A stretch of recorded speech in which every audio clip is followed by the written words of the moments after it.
going to talk about the verses in the Bible that talk about abortion. And from this perspective, do they require us then to be conservative single issue voters? And also, just from the vantage point of, can we even discuss it? The feeling I get from people now when I talk about abortion is it's verboten to even discuss the issue. And anytime an issue in your family, in your life, in your relationship becomes illegal to talk about, that's an issue that then has a stronghold in your life that needs to be like pounded and confronted. So let's pound it and confront it today.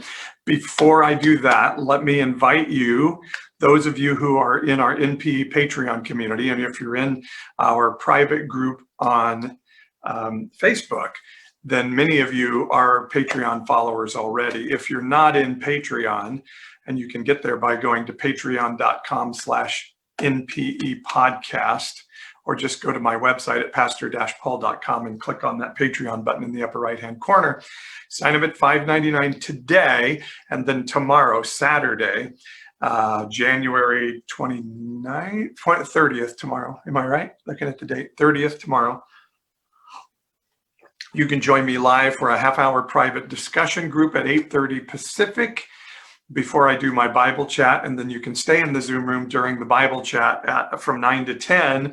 And what I do in the Bible chat is I go live on TikTok and YouTube, and I share a little bit about the Bible for about 20 minutes. And then for the next 40 minutes, take questions. And I usually take them from the comments section of YouTube and TikTok. But this time you'll be in my Zoom room and you'll be able to ask live and just hang out with me, and it'll be lots of fun. And that's for the subscribers to our NPE Patreon community. So again, go to the website, pastor-paul.com.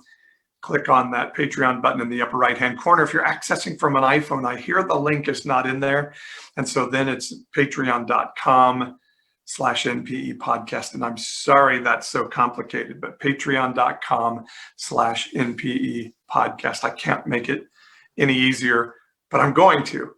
That's one other thing I'll tell the group today is you guys are going to see in the coming weeks sort of a rebranding of what I'm doing. I feel like the last 2 years have been a time of sort of building, laying a foundation for what we're doing under the moniker of the Nonpartisan Evangelical. And the Nonpartisan Evangelical podcast, I think, will go on and continue to go, and I'll continue to do the podcast.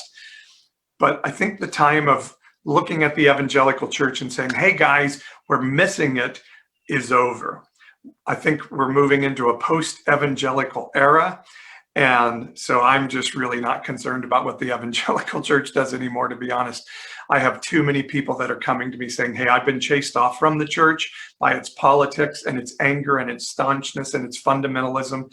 And I want to find my faith in another way. And I feel like that's where my life and destiny and purpose is taking me. And that's generally all of you that are in the private group as well. So just know I'm really excited. And so I'm sharing this with my private group. You guys get to know this before everybody else does. I think really under the moniker pastor-paul.com or just under Pastor Paul, I'm going to be doing a lot more of my coaching and spiritual coaching and Bible teaching and podcasting with the Nonpartisan Evangelical sort of under that umbrella. And this idea of God is not mad at you and you have permission to think. And what would it take? What would happen if evangelicals knew first God was not mad at them? He's not a harsh taskmaster like in the parable of the minas. And also know you're allowed to think, you're allowed to doubt, you're allowed to question. Wow, what could we do to change the world? All right. Glad you're with me. Glad you're watching. And now let's go to the topic of the day. So I talk a lot about abortion because I believe abortion in 1979 was cynically chosen as a political issue and a political football to manipulate Christian voters. And Christians bought it. Even though Roe v. Wade was passed in 1973, it wasn't politicized and used as a manipulation tool until 1979 by the Protestant and the moral majority of Jerry Falwell and an operative named Paul Weyrich. And I think it's taken us way off track from where the gospel now, which was the good news to attract people into relationship with God, has become this other thing where the gospel is now telling people that they're wrong and bad and that we need to impose Christian law. And it originally was abortion, but now it's kind of morphed. Christian law now means we're going to say these things about Israel. We're going to say these things about taxes. We're going to, of course, gay marriage. And I think it's taken us off track from the actual story of the Bible. And so that's why I talk about abortion so much, because it's such a linchpin to that. And the responses are always the same. I get people who are like, thank you, this is amazing. Yes, I feel so good about it. And then others will be, what about thou shalt not kill? What about a whole bunch of things. So I want to go through some of the verses and kind of give my take on where I see those verses. Oh, shoot, I forgot I'm supposed to start this. So yeah, abortion is such a linchpin of it all that I think it's time we talk about it. In fact, I'm going to turn this off. I don't think I need to do that. Maybe I do. Okay. So here's one that a young man sent me the other day, and he made a very impassioned case for Psalm 139 being proof that we must ban abortion. So hear me. I want to make sure this is up front. And I'll say this again at the end. I don't believe abortion is ever God's best plan for us. I don't ever think God is thrilled that there's an unwanted pregnancy and he's thrilled that there's an abortion. I don't think it's anything like that. And there are very few pro-choice people in the world. In fact, a statistically insignificant number who are pro-abortion, who love abortion. What a lot of people are who are pro-choice are just like, hey, let's understand the whole framework of what's happening here and not impose a really oppressive law, thinking that we're doing something right for God when that law and that pursuit of that law is actually taking us off track. And since we then use it as an excuse and permission to, let's be frank, really self-righteous and better than others, and use terms like baby killer and murderer for pro-choice people, then I say we better damn well make sure the Bible supports us doing that. And so I ask people often, like, where do you see God's command to ban abortion in the Bible? And my premise is it actually is not in there, that the Bible is actually fairly silent on abortion, if not completely silent. But at very least, you have to cobble verses together to make the case for it. And you can do that. But then if we're having to cobble verses together to make a case for something, then does that really give us permission to call people baby killer and murderer when we've had to go search through the Bible to find it? That's my whole premise. So let's look at first Psalm 139. And is it proof that life begins at conception and therefore God commands us to pass laws to ban abortion and be single issue voters, even if it causes us to go off track, drive generations from the church, and vote a terrible man for president of the United States? So let's see if this verse is proof of that. Psalm 139, whoops, I pulled up the wrong app. Here we go. It says in verse 13 of Psalm 139, for you formed my inward parts. You knitted me together in my mother's womb. I praise you, for I am fearfully and wonderfully made. Wonderful are your works. My soul knows it very well. My frame was not hidden from you when I was being made in the secret place, intricately woven in the depths of the earth. Your eyes saw my unformed substance. In your book were written, every one of them, the days that were formed for me, when as yet there was none of them. How precious to me are your thoughts, O God, how vast is the sum of them. And so the young man that sent me this verse made a really well put together impassioned case to say, well, if God has already written every one of our days in his book before I was formed, and I'm being knit together in my mother's womb, isn't that proof that life begins at conception, and therefore proof that we must ban abortion because we would ban murder or rape or something else? And so here's my response to that. This is, first off, this is Psalm, and so Psalms are poetry. They're not theological constructs. They're visions of our reaching to God with our prayer and our heart's thoughts.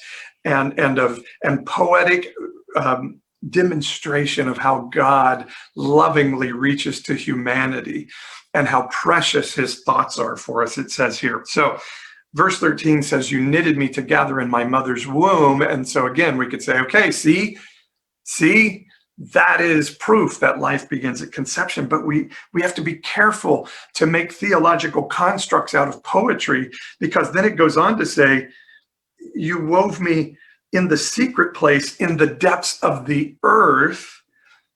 So that's not necessarily the womb. Now we're talking about something bigger than conception.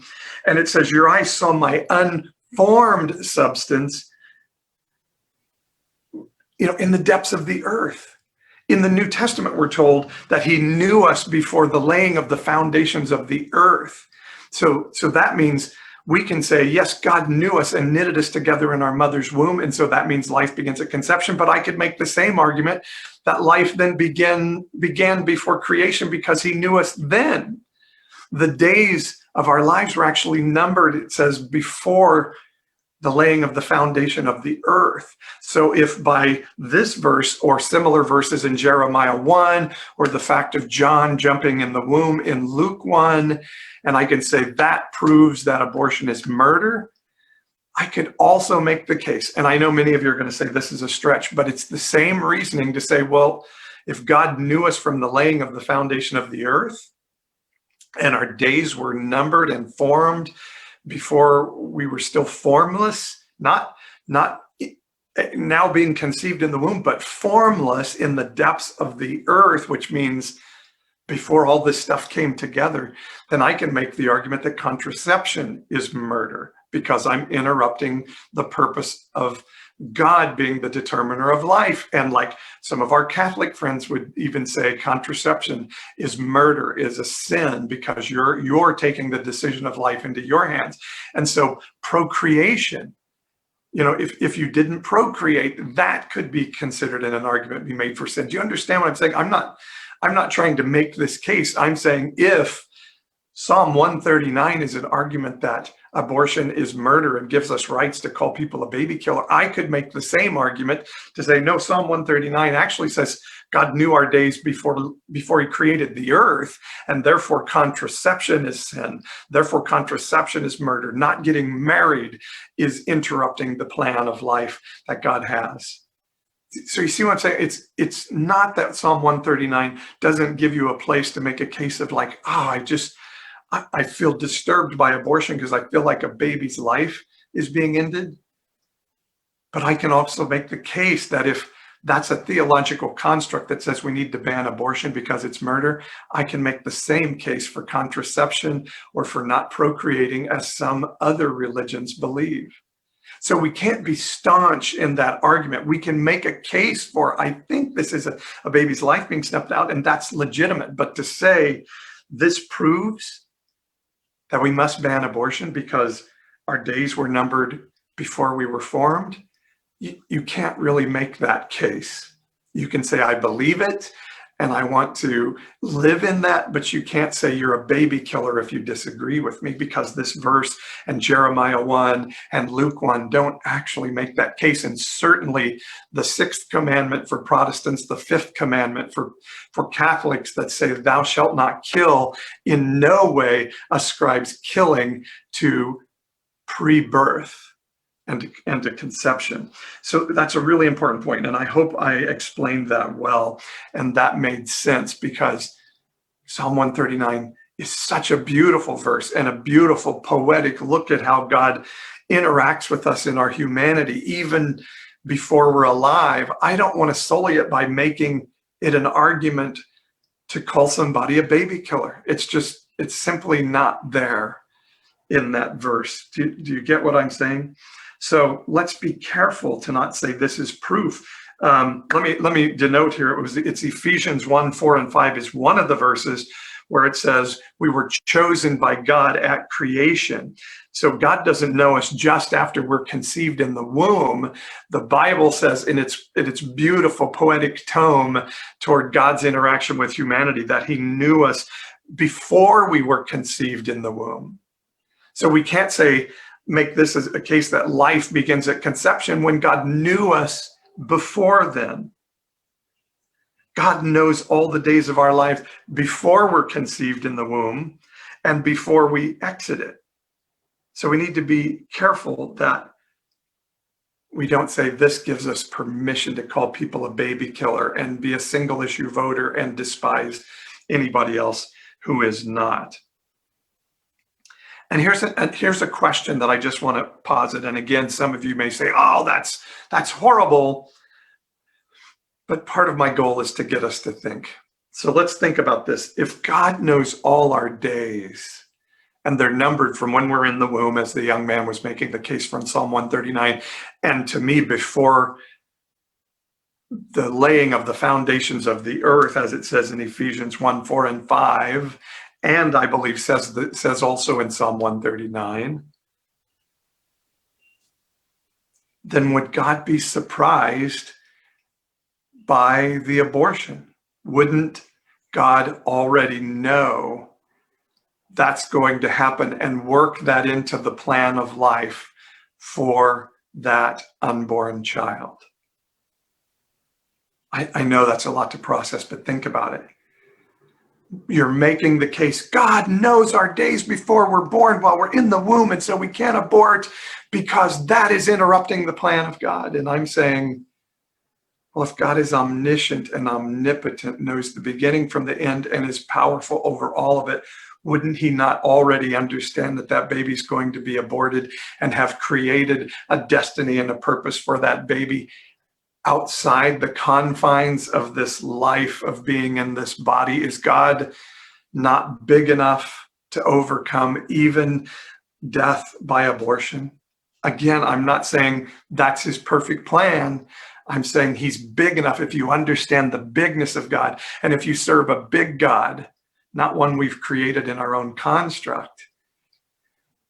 Even death has been overcome, the Bible tells us. Oh, death, where is your sting? So let's take the sting of death. And by death, I think what we're saying is the destiny of that baby's being stolen. I had a good friend tell me once, like, the purpose and destiny of that baby is being stolen by abortion. And I said, you don't think God is big enough to have a destiny and a purpose that's beyond this life?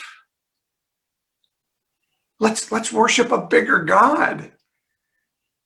The whole point of the cross, right, is the overcoming of the grave, that death no longer has any sting, that even if something horrible in this life snuffs me out, there's still something more amazing out there that's even greater than this life. And so why can we take the sting of a destiny being stolen out of this? So that we're not calling each other baby killers and running generations from the church because of our staunchness and our politics around this. God, if that is your theology, that he knows our days numbered in the womb, then he knows the abortion is coming and he has adjusted his plan for that. You say, well, God doesn't change. He doesn't adjust his plan. Well, he does it all the time in the Bible. He planned to take the Israelites into the promised land, and they couldn't go in that generation. So he had them march around and all die before the next generation could go in. God changes his plan often in the Bible. And I think God's big enough to say, oh, this young lady's just not going to be able to go through with that pregnancy. This young lady and this young man, they just don't feel prepared. My grace is big enough for that.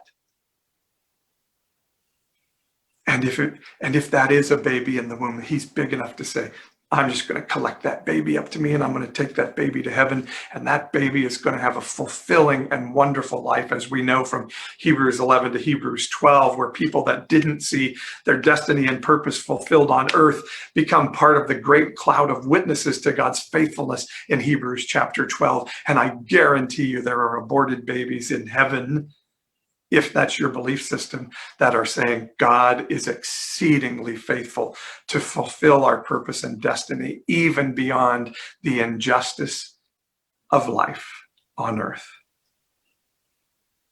Isn't God big enough for that? My point is not to say that God loves abortion and that we all should be thrilled with abortion. I am certain Every unwanted pregnancy saddens God deeply. And that's what I think we should be fighting for, is let's fight unwanted pregnancy. And so then we have to look at what are the root causes of unwanted pregnancy. And number one is poverty. Poverty causes people to believe, I can't afford this baby.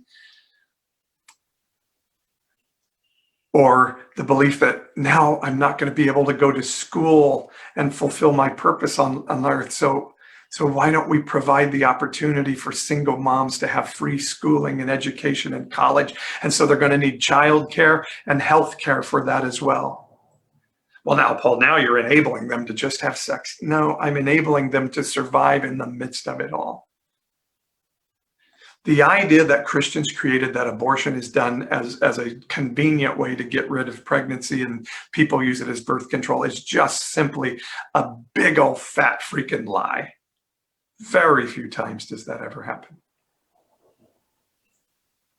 I've met women that have had abortions, and often it's a struggle, and we put so much shame on them for even thinking about it that they can't have any reasonable discussion. And me sitting here saying, guys, can we look at this differently, causes people to call me baby killer and false teacher.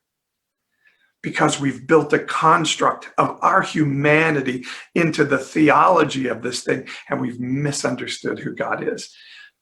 But God loves it when we care for people. He loves it when we care for people. So why aren't we fighting for people that are impoverished and enslaved, that don't have access to good sex education and good contraceptives that will keep us from having unwanted pregnancy? Already the abortion rate in America is hovering around all-time lows year in, year out, starting through the Obama administration particularly, because providing access to health care and good education and sex education and contraceptives help prevent unwanted pregnancies. And I think God is pleased with that. The day after pill, these things, guys, God, let's serve a God that's big enough to overwhelm those details, not sit hovering in fear that a baby's destiny is being stolen. So some may say to me, well, should we then make rape and murder legal then? No, let's think here what we're talking about. You're talking about living beings harming other living beings in a way that the Bible clearly says is wrong. While what I'm saying is the Bible doesn't make the specific case that God cares, that God commands us to be single issue voters, voting to impose Christian law of abortion. And I'm saying, if that's not specifically spelled out, how did it become our number one issue? The interesting thing is, if you really look at what the Bible does say about pre-birth, in the book of Numbers, there's a story about a man accusing, if there was a law in Jewish law that if a man wanted to accuse his pregnant wife of having committed adultery and being made pregnant by another man, then God gave a recipe to a potion that would make her miscarry. And if she miscarried, that meant she was an adulteress. And if she didn't miscarry, that means she wasn't. And in Exodus, there's a passage about if a man strikes a pregnant woman and she miscarries, the man is required to pay a fine. If she dies, the man is required to pay with his life. And the story seems to say the mother's life is more valuable in Jewish thought than the unborn child's. That's in the Bible, and that's an arguable passage. Some say, oh, it doesn't say that, but it sure looks to me that it does. And the other salient point is this, that Adam was a fully formed man in every way, except he didn't have breath. He didn't have the breath of God in him. Now, that breath could be a literal breath, or it could just be a spiritual breathing into, which could happen in the womb. I understand that. But the Bible said that Adam was fully formed, and it was until the breath came into him that he became a living being. Same with Ezekiel's army in the book of Ezekiel. They were fully formed tendons and sinews and skin, everything fully formed as humans, but they didn't exist as living beings until the breath came into them. And that is the tradition of our Jewish friends, as I understand it. They believe life doesn't begin at conception, it begins at first breath. That's when a soul enters the being, which is why we feel like it's okay to kill a cow to make a hamburger, because the cow doesn't have a soul. And it's once that you have a soul, an existent, predeterminate, mysterious soul, that you then become a living being that can't be, they can't be harmed. So do you see that the Bible then would look at murder and rape differently than abortion? Last thing I'll say on this. If abortion is our number one priority, which it clearly is, Christians, don't be intellectually dishonest. Evangelical white Christians, maybe I should say. We've made it our number one priority, single issue voting, and it ultimately drove us to elect Donald Trump for president, which I believe is an indicator that we're way off track. You may not agree with that. And some are still supporting and still believing that he's president today, which now we're really off track. If that's God's top priority. Again, this is something that my theological friends argue with me about quite a bit. But if that is God's top priority, why didn't Jesus ever mention it once? Why didn't he ever allude to it just once? Do you see God in heaven saying, okay, God, okay, Jesus, here we go. We're going to send you to earth. And our top priorities, don't forget, are abortion and gay marriage. We need to ban abortion and ban gay marriage because those things are evil. Those are our top two things. And when you go to earth, I want you to mention those two things never. I want you to never even allude to them. And Jesus says, but God, there's that exercise of exposure where the Romans leave their babies on the side of the road to be dragged off by animals or taken as slaves by other people. Shouldn't I speak against that, as that's going to be the thing that's really going to destroy the Roman government and destroy their country and make their country not great anymore? No, we're going to keep that a secret. Don't mention it, Jesus. Okay, I don't mean to be facetious, but doesn't it make you think for a moment, why didn't Jesus mention infanticide as being the thing that would most destroy a people group? And why didn't he ever mention homosexuality for that matter? Because infanticide and homosexuality were all around them, with the Roman culture inculcating around them. Again, hear me clearly. I'm not pro-abortion. I think every unwanted pregnancy is a sad moment in humanity. And I think we should do everything possible in eliminating unwanted pregnancy, except shame and sending people to hell for it.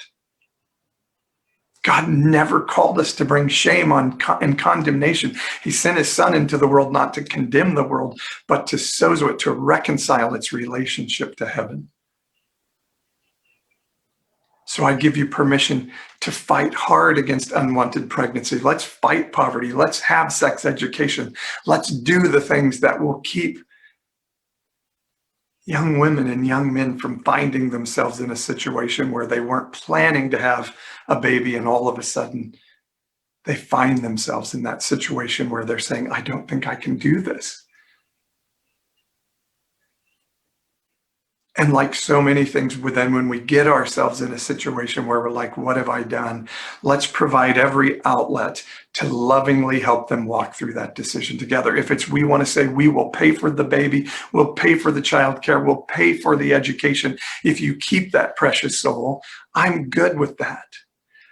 But what we can't do is bring shame and start condemning with hellfire, because what has happened in that is we've become political and we've chased the millennials and the Gen Zers away from the church. The data is inarguable. Can we think about it? Can we think differently about the topic? Think about it. I give you permission to think. And I tell you this, God is not mad at you. Okay, hope you enjoyed that. Hope that was worth hearing. Pastor-paul.com is my website if you want to check out some other podcasts and blogs and resources. And for those of you in my NPE Patreon community, Saturday morning, tomorrow, January 30th, we will be together at 8:30 in a Zoom link that I'll send you through your Patreon account. And so we'll be together from 8:30 to 9, just having a chat. Then at 9 o'clock, we'll go into Pastor Paul's Bible chat, and you'll get to stay in the Zoom room. And normally when I start the question and answer part of the session, and I start taking the questions through the comments on TikTok and YouTube, you'll get to be in the room and ask your questions right there directly to me. So I want you to join me. If you're not in the NP Patreon community, you don't get to come to this special event, or you can join the Patreon community for as little as $5.99 a month. And hey, if you're like, I just want to get to this event, then go in, do the $5.99 and then click out of it. But hopefully you're going to love being a part of it so much, you'll stay in there and help support this ministry a little bit. If you go to the $12.99 a month level, I'll send you a copy, autographed copy of my novel, When Joseph Comes to Town, and you can go higher and get other benefits. You can check those out. So pastor-paul.com is the website. Go to the Patreon button. I'm thinking of so many things at the same time. That Patreon button in the upper right-hand corner, click that.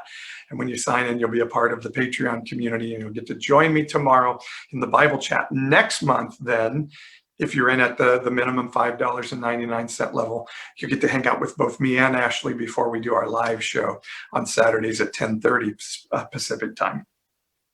Last commercial. Join us for our Sunday morning gathering. We do an online Zoom church where we take communion together and share life. It's not like any other church service you've ever been to in your life. Join us at 10 a.m. Pacific for that. All right, I think I got all the commercials out of the way, but join me tomorrow morning for our Bible chat. Just sign up on Patreon and I'll give you the Zoom link through your new Patreon account. That's pastor-paul.com. Click that Patreon button in the upper right-hand corner. And if for some reason you can't find that link, go to patreon.com/NPE podcast for the Nonpartisan Evangelical Podcast. Ton of information there. Hope you got it all. Love you guys. We'll talk to you later.